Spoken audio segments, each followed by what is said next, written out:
George Vandershaw wants to know, says, my wife and I have watched you on NBC for many years. Reporting and analyzing, in his words, seems to be fun, but journalism can be stressful. What do you do to relax? Sports and music.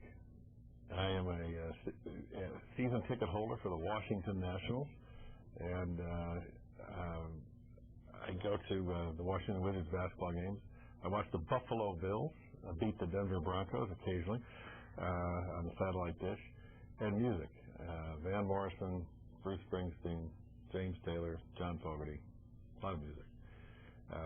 And my son is a senior in college, and I have spent an inordinate amount of time with him, coaching him, studying with him, and now talking and texting with him. He's taught me all the newfangled measures of communication. He's very happy because Boston College won the Frozen Four here in Denver just Saturday night, and we were on the phone all night back and forth. He was very, very happy with that. Oh, you might be doing the program from here because of that. Well, I thought of it, but it's hard. It's hard to come out with guests and things like that. So I really wanted to come out, but we watched it and talked to him on the phone, which is actually better than being here in person if you can talk to your kid. Back to the show for a moment. Bill Adkins from Boulder wants to know, he says, what happens during the commercial breaks? Oftentimes there's a tense moment on the program. Tough questions are being asked just before a break. He wants to know, does the interviewee continue to try to explain themselves after you go to break? Do they not talk to one another? What happens? It depends on the guest or guest. Sometimes there's total silence, which can be very uncomfortable. And then what I do is, start talking to the control room, or at least pretend I'm talking to the control room, just trying to break the ice. Have you guys been to a game lately? How you doing? Other times there will be an attempt to amplify something that was said, and I'll say, say that because I may get back to it, and I don't think you should be talking about it right now because cameras aren't on and people don't have the benefit of hearing it. Other times there's frustration, even sometimes a little pique or anger. Why would you ask me a question like that? But generally it's people come and understand that when they come on Meet the Press, they're going to be asked tough questions but fair questions, and they spend a lot of time preparing themselves. They really do. Can you think of a moment where you've had any show kind of come to mind about an uncomfortable moment there? Oh, sure. I mean, many of the debates that you saw. Bill Bradley, Al Gore. I mean, it was just silence for several minutes, while you're doing the commercials. Many times politicians bring their handlers, and they'll run out and talk to them and whisper in their ear and give them little tips and things like that. Ross Perot was very animated with me, and just nonstop, very agitated because he didn't want to be pressed on specifics, that he was just trying to lay out his broad plan, and he didn't think it was essential that he have to talk about the minute detail of anything that he had in mind. Cheryl from Wheat Ridge kind of has to dovetail the question they're saying, if you could ever change what you asked somebody that you interviewed, who'd that be, and is there any question that you wish you would have phrased differently at the time? Yes. Senator Bob Kerrey of Nebraska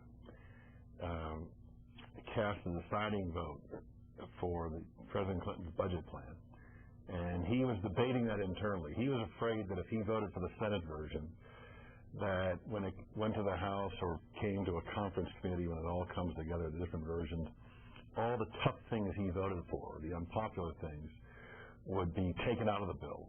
So he would pay a political price, but not get the benefit of what he thought he had voted for, different sacrifice that he would be thinking about.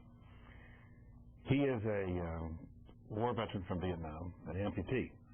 And I had read an article that he was concerned about President Clinton putting him out on the limb. And I very inartfully said, well, what if President Clinton puts you on the limb and cuts your limb off? And he looked at me and said, I've already lost one. I said, oh, God, no. So I went to a commercial, and I said, I am so sorry. And he was very good-natured about it, much more than I probably would be. And I said, Senator, I cannot tell you. I don't know how that happened. He said, no, don't worry about it. We came back on the air, and I said, I apologize to the Senator off air. It's just a clumsy way of trying to use a mixed metaphor. And he looks in the camera, and he said, I own him. I own him. So he still laughs about it. But that's one I'd like to have back. I wanted to ask you, Brian in Highlands Ranch has a question about kind of the business that we're in right now. CBS writes the latest broadcast network to go through rounds of cutbacks and layoffs, even talk about them merging operations with CNN. NBC has also seen cutbacks in budget and staff. He wants to know what you see as the future of the traditional network news operation in this 500-channel universe in Web 2.0. Well, for us, it has been very robust. We've been blessed because we not only have NBC News, but we have MSNBC and CNBC and MSNBC.com. Now, you have to adjust to reality. You know, there are a lot of people who used to make their money, putting little shoes on horses. No more. Here in Denver, those jobs are gone. So what we have done is, for example, we'll do Meet the Press Live, and then it reruns on the cable, on MSNBC twice, so other people can see it. You can watch it in its totality at 1 o'clock in the afternoon, Eastern Time. It's now one of the highest-rated iPod downloads, which I knew nothing about a few years ago. So you adjust to the technology, but you don't have to change your mission. And I still have a very positive feeling that there will always be a need for quality programming. GE owns NBC, and I had one of these guys from GE say to me, Mr. Russert, you're very good software. I always thought of myself as a journalist more than software, but I'll take it. And I think that as long as you have outlets on the information spectrum that people are going to watch in some way, shape, or form, you'll be fine. Interestingly enough, the audience that sits down and watches Meet the Press Live has gone up.